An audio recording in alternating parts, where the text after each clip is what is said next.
Pilih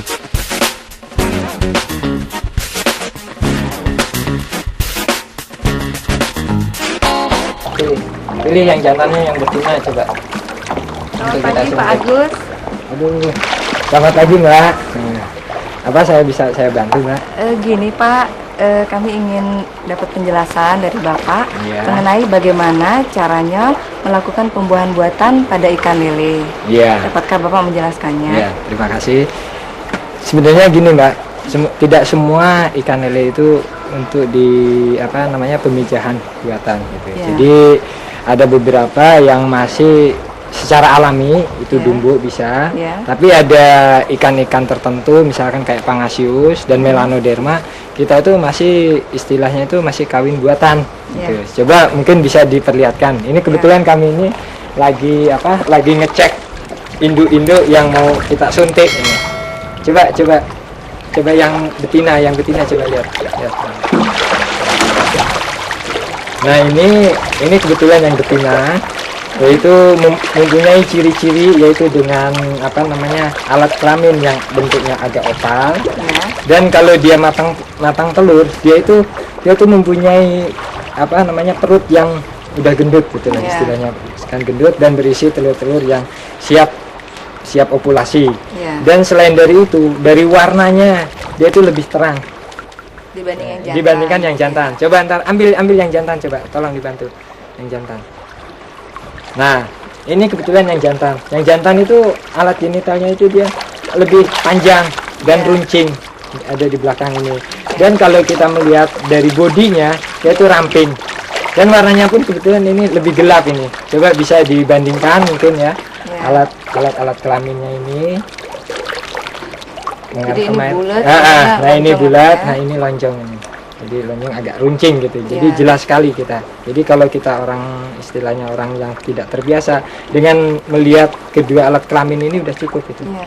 Apakah selalu untuk yang jantan dan betina warnanya itu lebih terang betina? Iya, memang hampir semua lele-lelean itu untuk jenisnya itu betina lebih terang dibandingkan yang jantan.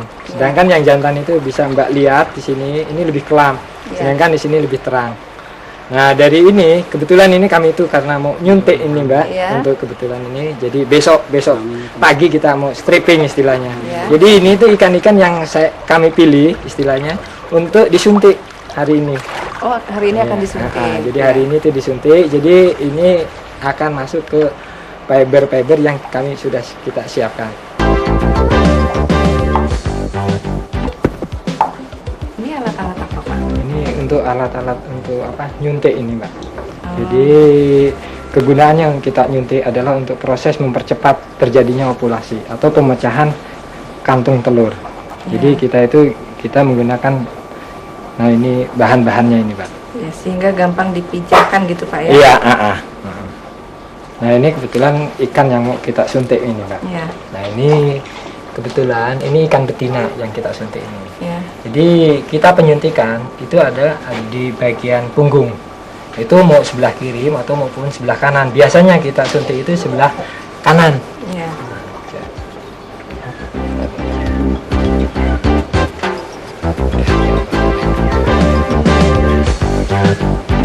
Nah kalau udah disuntik, kita taruh di bak penampungan.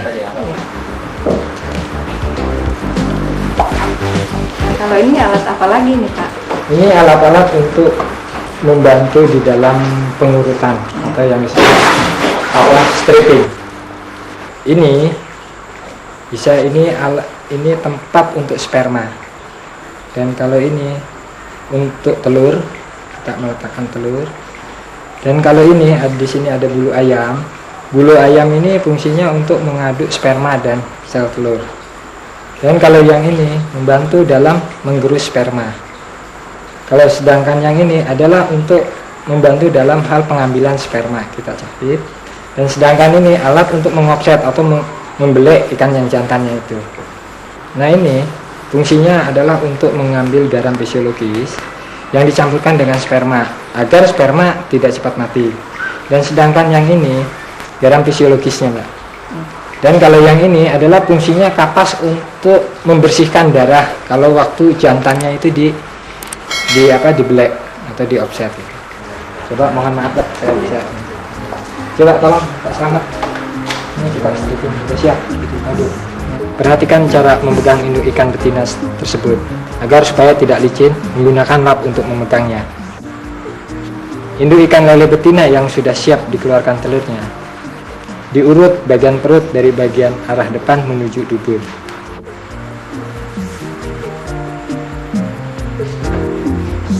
Sekarang tiba saatnya untuk mengeluarkan sperma dari tubuh induk ikan lele jantan.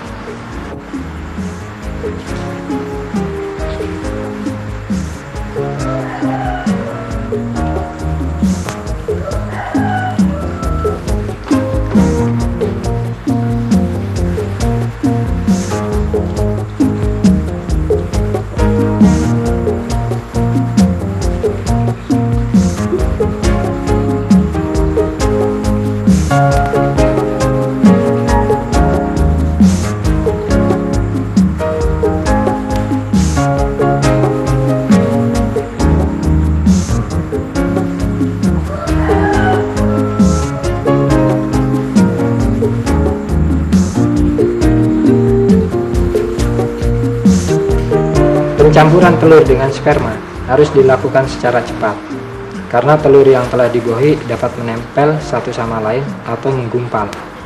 Bila sampai penggumpalan, maka kemungkinan besar banyak hasil tetasannya atau larvanya banyak yang mati atau tidak jadi.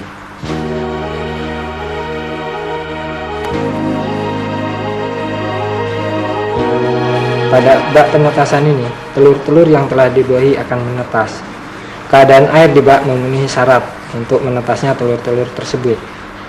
Saatnya antara lain ialah air dalam bak penetasan harus selalu mengandung oksigen yang cukup. Selain itu, air dalam bak penetasan harus selalu mengalir, artinya harus ada sirkulasi air yang baik dalam bak.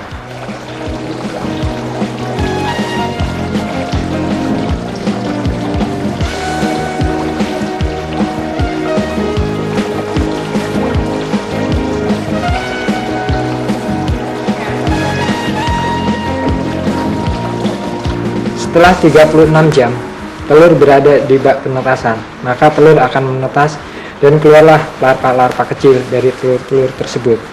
Larva-larva ini belum memerlukan makanan, karena pada tahap ini larva masih menggunakan cadangan kuning telur sendiri sebagai makanannya.